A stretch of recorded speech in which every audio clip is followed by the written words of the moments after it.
What if I told you that America's first mystery began before the country even existed?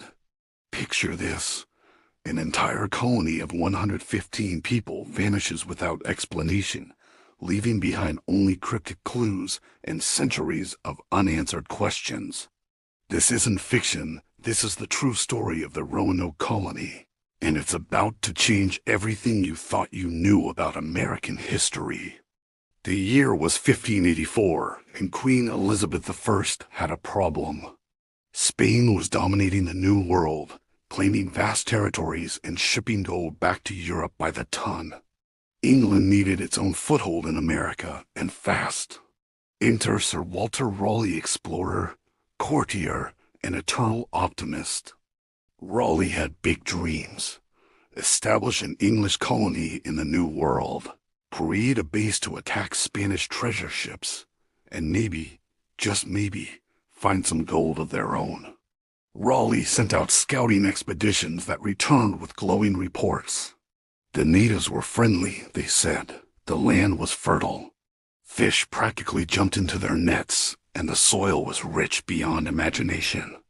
It sounded like paradise, which should have been the first red flag. But here, as fascinating about this whole endeavor, Raleigh never actually set foot in America himself. He was essentially running a colonial venture from his London office, making decisions about a land he'd never seen, sending people to face dangers he'd never experienced. It's like trying to plan a camping trip to Mars based on a few postcards. In 1585, Raleigh sent his first group of colonists to Roanoke Island, located off the coast of present-day North Carolina. Led by Ralph Lane, this wasn't exactly a diverse group of pioneers. They were mostly military men, expecting to find gold and get rich quick. No families, no women, no real plan for long-term settlement. The reality hit them like a cold wave. There was no gold. The soil wasn't as fertile as promised. The local Croatoan and Secondin tribes were initially helpful, but tensions rose quickly. Lane and his men had a talent for making enemies. They accused the natives of stealing a silver cup and burned down an entire village in retaliation. Diplomatic relations, as you can imagine, went downhill fast. When Sir Francis Drake showed up with his fleet in 1586, offering the colonists a ride home, they didn't hesitate. They abandoned the settlement and sailed back to England, tails between their legs. The first English attempt at American colonization was a spectacular failure. But here's the thing about Walter Raleigh: the man didn't know when to quit. Raleigh decided to try a different approach. Instead of sending soldiers looking for gold, he'd send families looking for a new life. He appointed John White, an artist and explorer who had been on previous expeditions, as the governor of this new colony. White wasn't just another fortune hunter, he was genuinely invested in creating a sustainable settlement. He brought detailed maps, he knew the local geography, and most importantly, he brought his own daughter, Eleanor, and her husband, Ananias Dare. This wasn't a get-rich-quick scheme. This was about building something permanent. On July 22, 1587, 115 colonists landed on Roanoke Island. Among them were 17 women and 9 children, a real attempt at creating a functioning community. Just a month later, Eleanor Dare gave birth to Virginia Dare, the first English child born in the New World. It seemed like maybe, just maybe, this time would be different, but problems started almost immediately. The colonists discovered that the 15 men Raleigh had left to maintain the fort had vanished. Their fate remains unknown to this day, a grim foreshadowing of what was to come. Here's where the story takes its crucial turn. The colonists realized they were desperately short on supplies. Someone needed to return to England immediately to get more food, tools, and ammunition. The question was, who would go? John White faced an impossible choice. As governor, he was responsible for the colony's survival. But as a grandfather to newborn Virginia Dare, Leaving felt like abandoning his family. The colonists pressured him. He knew the investors. He could navigate the English court system. He was their best chance for a successful supply mission. White agreed to go, but with conditions. If the colonists had to leave Roanoke Island for any reason, they would carve the name of their destination into a prominent tree or post. If they were in immediate danger, they would add a cross above the name. It seemed like a reasonable plan. On August 27, 1587, just 5 days after his granddaughter's birth, John White sailed for England. He expected to return within months. He had no idea he wouldn't see his family again for 3 years. What happened next is almost as frustrating as the colony's disappearance itself. White reached England in October 1587, ready to organize a supply mission immediately. But history had other plans. In 1588, the Spanish Armada threatened England's very existence. Every available ship was pressed into military service. White couldn't get passage back to America. England was fighting for its life. When he finally managed to secure 2 small ships for a supply run, the captains decided they'd rather hunt Spanish treasure ships than deliver supplies to struggling colonists. The mission failed. Year after year, White tried to return. He wrote desperate letters to Raleigh, to investors, to anyone who would listen. His daughter, his granddaughter, and 113 other people were counting on him, and he was stuck in England, watching precious time slip away. Meanwhile, what was happening on Roanoke Island? We can only imagine. The colonists must have watched the horizon daily, waiting for English ships that never came. Did they think White had abandoned them? Did they think England had forgotten about them entirely? The psychological pressure must have been unbearable. Finally, in March 1590, White managed to secure passage on a privateering expedition. The captains agreed to make a quick stop at Roanoke, quick being the operative word. They had Spanish ships to hunt and treasure to find. On August 18, 1593, years and 11 months after leaving his family, John White finally returned to Roanoke Island. What he found there would haunt him for the rest of his life and puzzle historians for centuries to come. The settlement was gone, not destroyed, gone.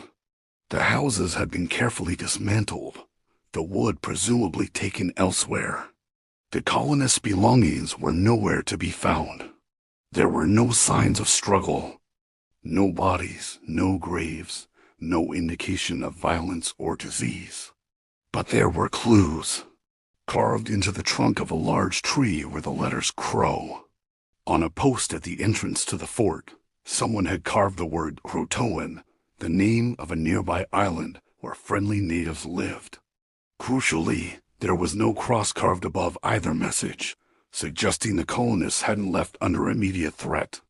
This wasn't a panicked evacuation, it was a planned relocation.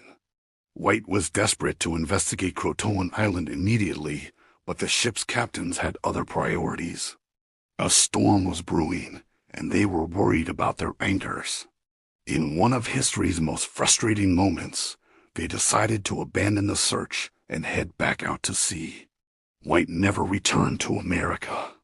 He spent his final years in Ireland, probably dying around 1593, never knowing what happened to his family. His journal entries from that last voyage are heartbreaking, a man tormented by unanswered questions and a terrible weight of what might have been. For over 400 years, people have tried to solve the mystery of the lost colony.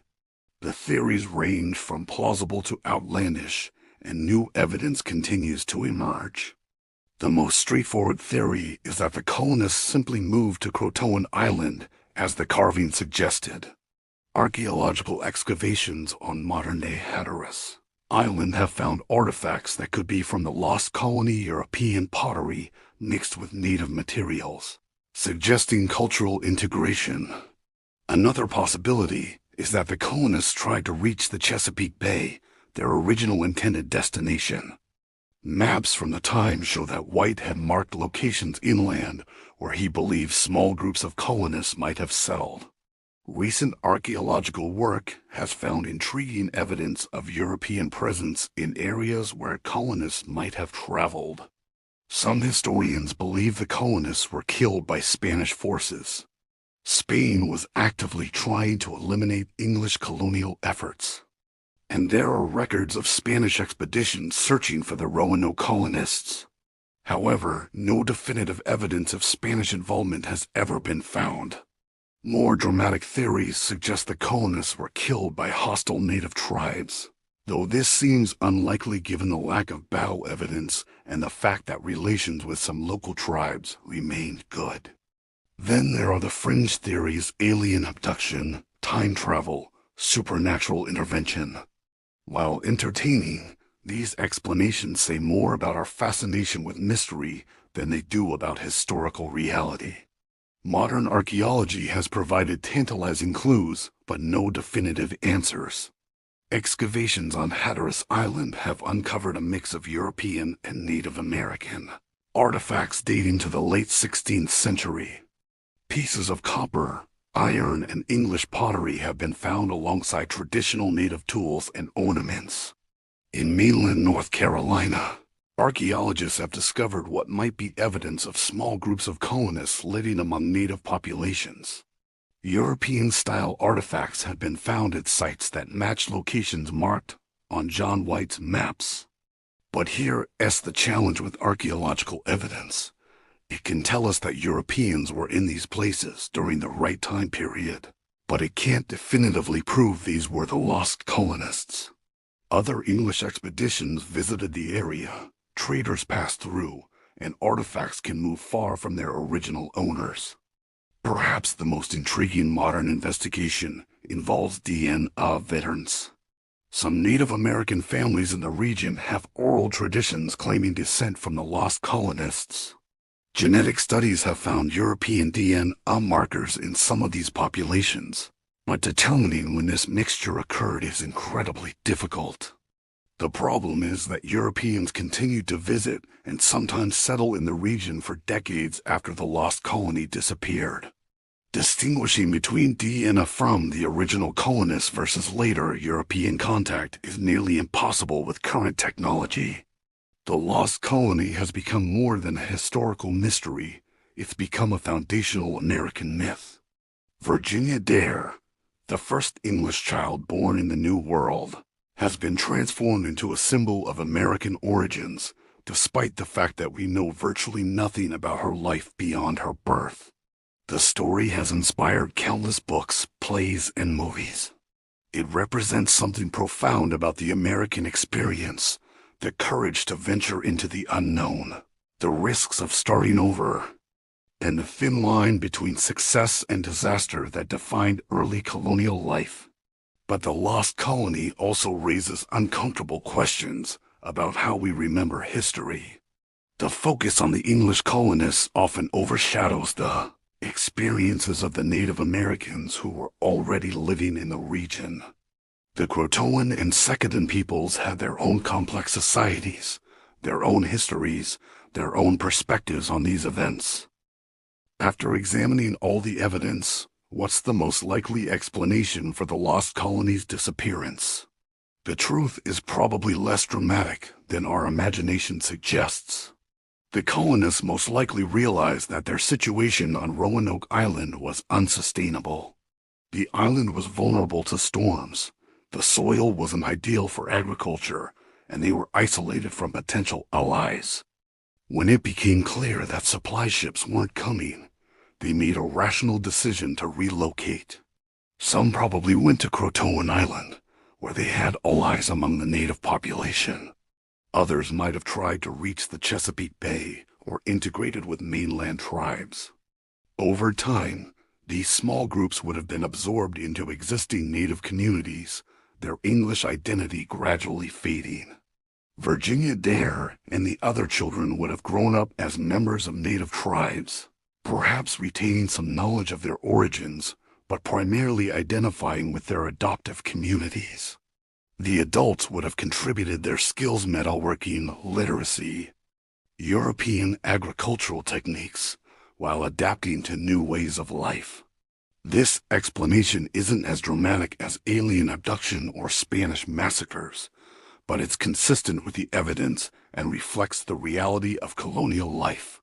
Survival often meant adaptation, and successful adaptation sometimes meant leaving your old identity behind.